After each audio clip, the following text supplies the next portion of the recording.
అక్కడ రిసార్ట్లో బయట ఆడుతూ ఉంటుంది. ఆడుతూ ఉండగా ఇంతలో అక్కడ ఉన్న మహాలక్ష్మి అయితే వాళ్ళ అన్నయ్య కూతుర్ని చూసి హాయ్ అంటూ పలకరిస్తూ ఉంటుంది. ఇక దాంతో సిరి అయితే ఆ మహాలక్ష్మిని చూసి హాయ్ అత్త అని చెప్పి అంటూ ఉంటుంది.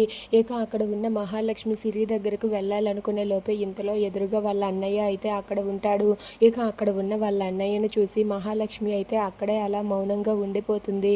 ఇక మహాలక్ష్మి వాళ్ళ అన్నయ్య కారణంగా అక్కడి వరకు వెళ్ళలేక ఏమీ చేయలేక అక్కడే అలా ఉండిపోతుంది. ఇంతలో అక్కడ ఉన్న మహాలక్ష్మి అయితే వెళ్ళిపోతుంది. వెళ్ళిపోయిన తర్వాత సిరి కూడా మహాలక్ష్మి వెనకాతలే వెళ్ళిపోతుంది. ఇక ఆది ఫోన్ మాట్లాడి వెనక్కి తిరిగి చూస్తాడు. చూసేసరికి అక్కడ సిరి లేకపోవటంతో ఒక్కసారిగా షాక్ అవుతాడు. సిరి ఏమైంది అని చెప్పి మొత్తం అంతా వెతుకుతాడు. ఇక ఎక్కడా కనిపించకపోవటంతో సీసీటీవీ ఫుటేజ్ దగ్గరకు వెళ్ళి అక్కడ చెక్ చేస్తూ ఉంటాడు. ఇక సీసీటీవీ ఫుటేజ్ మొత్తం చెక్ చేస్తూ ఉండగా ఇంతలో అక్కడికి వాళ్ళ నాన్న ప్రతాప్ వచ్చి ఏంట్రా పాప కనిపించడం లేదా అని చెప్పి అంటూ ఉంటాడు. అవును నాన్న, అందుకే ఇది చెక్ చేయిస్తున్నాను అని చెప్పి అంటాడు. ఇక అక్కడ ఉన్న ప్రతాప్ కూడా అలా సీసీటీవీ ఫుటేజ్ చెక్ చేయిస్తూ ఉంటే ఇంతలో సిరిని ఎవరో ఒక వ్యక్తి ఎత్తుకొని వెళ్తున్నట్టుగా కనిపిస్తుంది.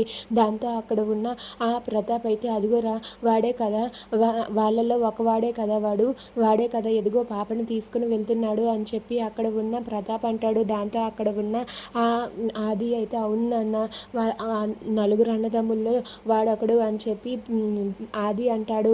ఇక వెంటనే కన్నాని తీసుకుని వచ్చి ఆది అయితే కన్నా చంప పగలగొట్టడానికి ముందుకు వస్తాడు.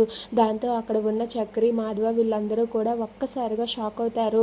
ఇక ప్రతాప్ వచ్చి కన్నా చంప పగలగొట్టబోతూ ఉంటే ఇంతలో అక్కడికి మహాలక్ష్మి వచ్చి అడ్డుకొని ఆపండి, ఏం చేస్తున్నారు, వాడి చంప పగలగొట్టారంటే మీ చంప పగులుతుంది అని చెప్పి అక్కడ ఉన్న మహాలక్ష్మి వాళ్ళ నాన్నకి వార్నింగ్ ఇస్తుంది.